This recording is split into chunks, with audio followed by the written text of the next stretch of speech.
निवडणुकीत आज अर्ज दाखल करण्याचा शेवटच्या दिवशी भाजप आणि अजित पवारांच्या राष्ट्रवादीने स्वबळावर लढण्याचा निर्णय घेतलाय।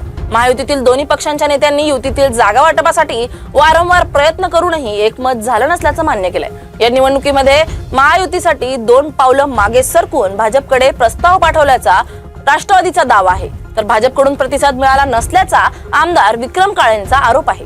जागा वाटपासाठी तब्बल 6 ते 7 बैठका झाल्या, पण त्या निष्फळ ठरल्याचं दोन्ही नेत्यांनी मान्य केलंय।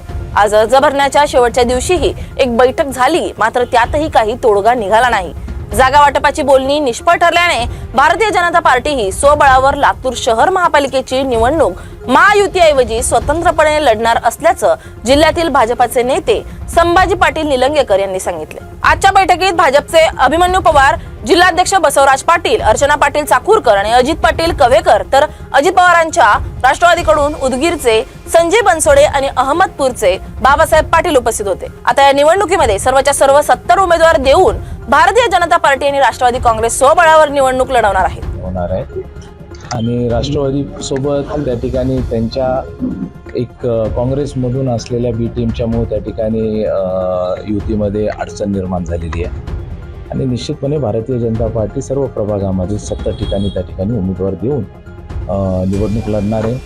आम्ही फार विनम्रतेने आम्ही सर्वांकडे, जरी आज आमचं इथं भारतीय जनता पार्टीची मोठी ताकद असताना देखील सर्व पक्षांकडे मी स्वतः एक या निवडणुकीचा प्रमुख म्हणून प्रत्येकांपर्यंत मी गेलो होतो। आम्ही त्यांच्याशी भेट झाली।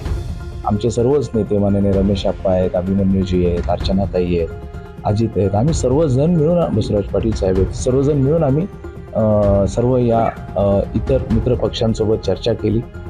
मला असं वाटतं की त्यांच्या नेतृत्वामध्ये, त्यांच्यामध्ये मॅच्युरिटी आहे, समजूतदारपणा आहे। राजकारणाच्या या सगळ्या अनुषंगाने ज्या गोष्टी आहेत, बनसोडे साहेबांचा यातला प्रयत्न होता, बाबासाहेब पाटलांचा होता, बाकीचे विक्रम काळेंचा होता, पण ज्यावेळेस हे सर्व चित्र पाहिल्यानंतर मी माझ्यासारखं आम्ही ज्यावेळेस एखाद्या बैठकीला बसल्यानंतर एखादा कुणीतरी येऊन सरळ असं जर म्हणतोय, अशी मोठ्या याच्यामध्ये एखाद्याचा अपमान, मी असं बोलणार नाही, पण ते एखादा ॲब्युझिंग असेल, अपमान करण्याच्या मानसिकतेतून असेल, आमची ताकद आहे, आम्ही ताकद दाखवून देऊ असं जर कोणी जर म्हणत असेल, मी फार विनम्रतेने मी सांगितलं त्यांना की आपली राष्ट्रवादीची फार मोठी ताकद आहे, निश्चितपणे आपण आपल्या ताकदीने त्या ठिकाणी लढावं। आम्ही आमच्या छोट्या काय ताकद, आमची छोटीशी जी काय ताकद असेल त्यांनी या निवडणुकीच्या मैदानामध्ये येऊ।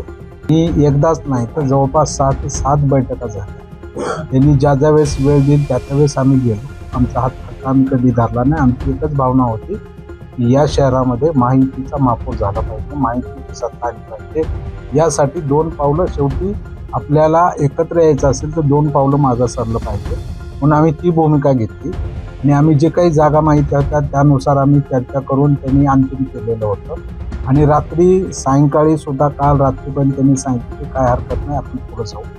मला वाटतं की चर्चेमध्ये बसल्यानंतर कोणी काय बोललं याही पेक्षा आमचे मंत्री महोदय त्या ठिकाणी सर्वोच्च आहेत, आमचे माजी मंत्री संजयजी बनसोडे साहेब जबाबदार आहेत, मी आमदार म्हणून जबाबदार आहे। आम्ही तर काय बोललेलो नाही आणि बोलायचा विषयच येत नाही।